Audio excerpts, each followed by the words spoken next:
E aí pessoal, tudo na paz? Tudo tranquilo com vocês? De verdade.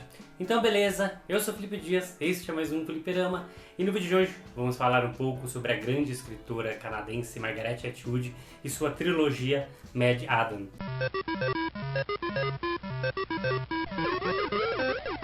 Se você for novo ou nova por aqui, se inscreva no botão vermelho aqui embaixo e também ative as notificações para não perder os próximos vídeos. A primeira escritora, Margaret Atwood, tem uma bibliografia bem extensa que vai além do seu livro, do seu grande livro, aliás, O Conto da Aia, esse que foi adaptado para a TV em The Handmaid's Tale. Já falei da série do livro aqui, vou deixar o card aqui em cima para quem se interessar. Margaret é uma escritora bem criativa e muito inventiva. Seus livros estão sempre trazendo novas formas de narrativas para contar uma história. Por exemplo, em Conto da Aia, a personagem principal, que na série se chama Juno, mas no livro nunca é revelado o seu nome, está narrando oralmente aquela história, pois ela não pode ler nem escrever. E isso gera momentos bem interessantes, pois enquanto ela conta pra gente os acontecimentos e os horrores da República de Gilead, ela também lembra de outros fatos que são contados pra gente como se fosse uma conversa. Então ela pausa um pouco a narrativa de Gilead para contar um pouco sobre a Moira, para contar um pouco sobre sua filha. E isso é bem interessante na literatura da Margaret Atwood, pois a cada livro ela está se reinventando e descobrindo novas maneiras de contar aquela história.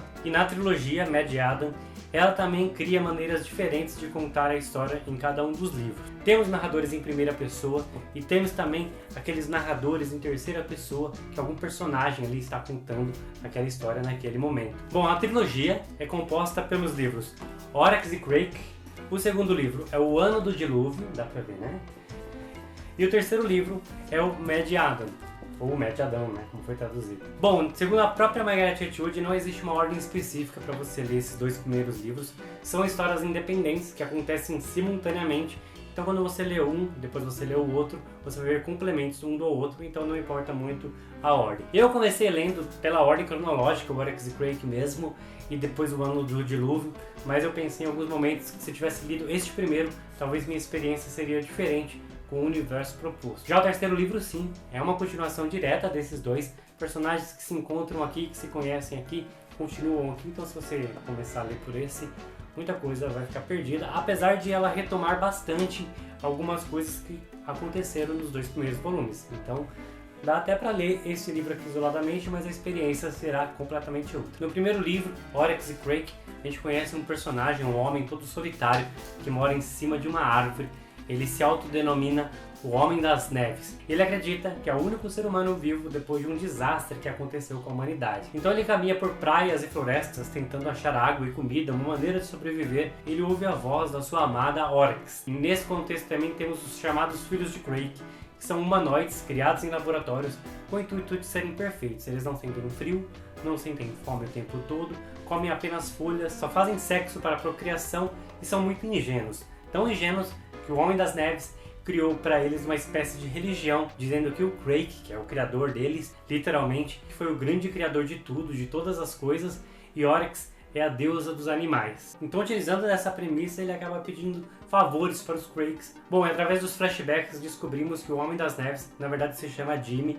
Ele mora junto com seus pais em um grande condomínio e fica junto com o seu amigo Glenn, assistindo pornografia na internet, e através de uma narrativa não linear entre passado e presente, vamos conhecendo um pouco mais sobre esses dois personagens, o Jimmy e o Glenn, e alguns outros personagens interessantíssimos que vão surgindo ao longo da narrativa. E no segundo livro, O Ano do Dilúvio, conhecemos a Toby e a Rain.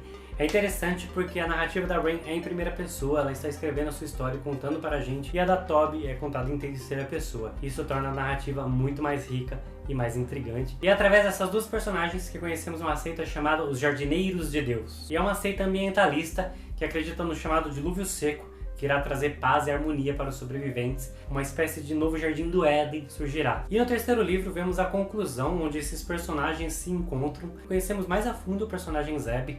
Ele é citado nos dois primeiros livros e até aparece um pouco em alguns momentos, mas é aqui que vamos conhecer o seu passado e como ele chegou a ser um dos jardineiros de Deus. E em paralelo a isso, vemos uma junção e também uma conclusão das histórias contadas nos dois primeiros livros. Então vamos acompanhando esses personagens tentando sobreviver naquele universo escasso e perigoso. Bom, basicamente durante os 3 livros, a narrativa é dividida entre passado e presente, antes do Dilúvio Seco e depois do Dilúvio Seco. E nesse universo que a Margaret criou, o governo é comandado pelas corporações. Aliás, a palavra governo e estado nem são citadas no livro. E entre essas corporações temos a Corpse Corps, que é responsável pela segurança e por manter a ordem, principalmente de quem pode pagar, e temos a Health Hazard, e é nessa corporação que o Glenn, o Craig, trabalha, e eles desenvolvem animais híbridos, por exemplo, um carneiro com um leão, o chamado Leocarneiros, que são ágeis como um leão, mas inofensivos como um carneiro.